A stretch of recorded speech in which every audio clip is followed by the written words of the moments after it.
year attending Online Educa, and what I've really enjoyed thus far is sort of the evolution of the delegates from last year. When I was here last year, mobile was even more in its infancy than it is today, and just to see what 12 months can do for the attendees and their opinions, their thoughts, their questions has been incredibly interesting for me. I'm actually very much looking forward to what another 12 months might bring as well. It's actually my favourite conference of the year in terms of technology is concerned, because in technology and education, just because you tend to get all the companies, the main providers, you get the chance to see all the new content and the new products and new tools that are on the market, and also the chance to see a lot of them presented and see some of the sort of universities, institutions that are doing work with the technologies. So for me it's great from that point of view. The reasons people come here must be extremely diverse, and I guess I'm off at one end of the spectrum because I'm a researcher and an academic, and so I come for, I guess, an awful lot of networking, the chance to give a few presentations that hopefully leads to conversations, the opportunity to talk to people about projects, but I guess there's also people who come to present their research, and I guess there's a significant commercial element as well, which is quite interesting for me from my background.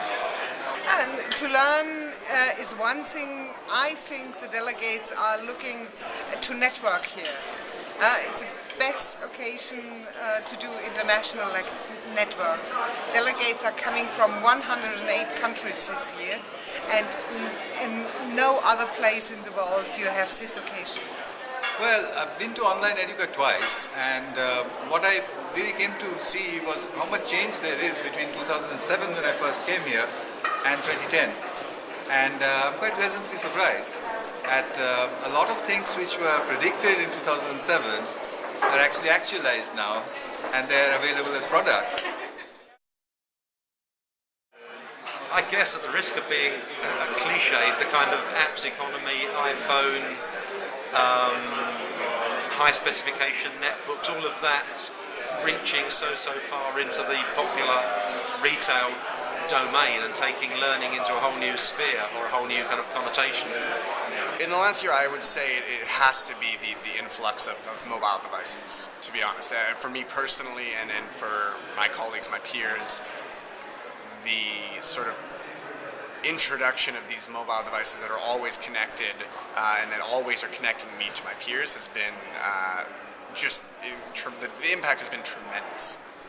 I think the most significant development is the growth of self-organizing methods, whether it is social websites, whether it is twittering during conferences, whether it is informal groupings, and the associated technologies which allow people to quickly communicate with each other. For example, the way in which you're recording this is an example which didn't exist 3 or 4 years ago.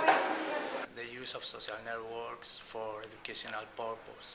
I think that we are changing the paradigm from the paradigm that the teacher teaches and the student learns to a paradigm in which all people is learning from everybody.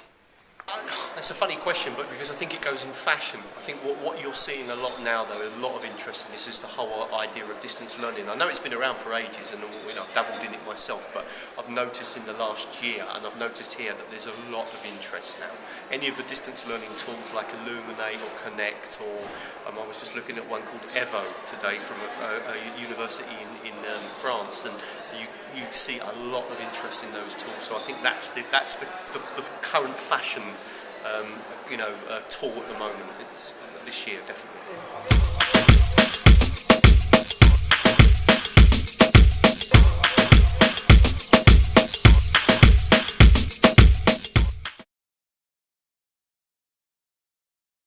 Let me start by saying that in the last 12 months, I'd say that we've still very much been experimenting. We've very much been trying whatever we could think of to see how it works, to see how students respond, to see how professors respond.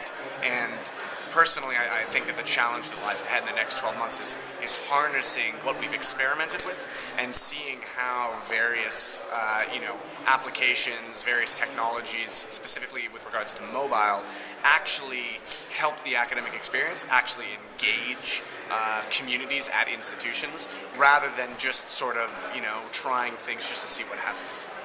Surviving the economy or surviving the economic downturn, which is interesting because certainly in my work we're seeing renewed interest from the networks and the publishers about viable business models around mobile learning. So maybe this is all happening at just the right time, just that I think maybe the public sector will have to engage with it in a way that it hadn't expected to.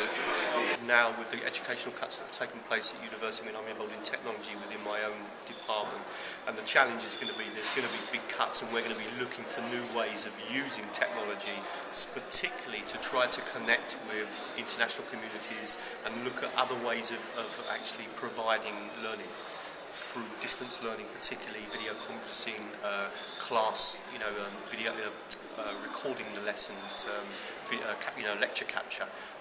So I think the challenge is really going to be one of money and looking at ways of making a smaller budget go further. To find a brighter possibilities to realize learning, not only to speak about, to realize it. Well, I think that is, regarding the social networks, I think it's very important to make the most of it. I think that we are starting to use social networks for learning purposes, but I think we have to improve on that. And I think that is very, very important also to invent new tools to improve the scenarios for the serious games. I think serious games is a fantastic tool. I think that it gives you the opportunity to recreate day-by-day situation. I think that we have to improve in cheapen and make a better quality for that scenarios. Getting an acceptance from the regular system about two things.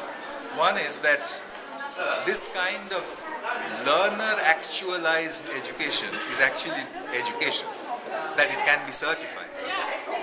The second thing is that the establishment has to understand that formal traditional education is probably reaching its breaking point. Maybe it's beginning to break. And therefore we need to move quickly. Oh, it depends which learning goal they are going to. For my personal learning, it's at the moment our social media tools. But this is not only to learn, it's also to connect and to stay in touch, to network finally. I would say it's a toss-up between my iPhone and my iPad. For actual education, for actual learning, I'd have to say the iPad. I really sort of enjoy the ability to look at that big screen and be able, the ease by which I can read documents and share documents with people. So if I had to choose, I'd say the iPad. I use the Google G1 phone. It's a bit outdated now. I should be shifting to the G2, but I'm waiting for the contract to run out. I love my G1 phone, except for the fact that its battery doesn't last. I think there's a long way to go with battery technology, but other than that, it is a fantastic device. It's a device which 10 years ago people, if they had seen it, would have said was magic. I run a website that's quite well known. It's called teachertrainingvideos.com, and on that I use a tool called Camtasia. It's all completely free. I'm a massive fan of screen capture software. I absolutely love it and I use it all the time. Well, this is kind of purely personal because I know I've been familiar with the idea of podcasts and have written parts of books on them 5 years ago, but I'm now entranced by the opportunity to listen to history courses as podcasts. So I guess whatever I might feel about the science and the technology, I'm enraptured by listening to a person talking. Probably, as everybody, I would love to learn from my mobile device also, And I think that we are improving on that, but it's not going it's not being easy because of there is not a standardization of all the tools and all the environments.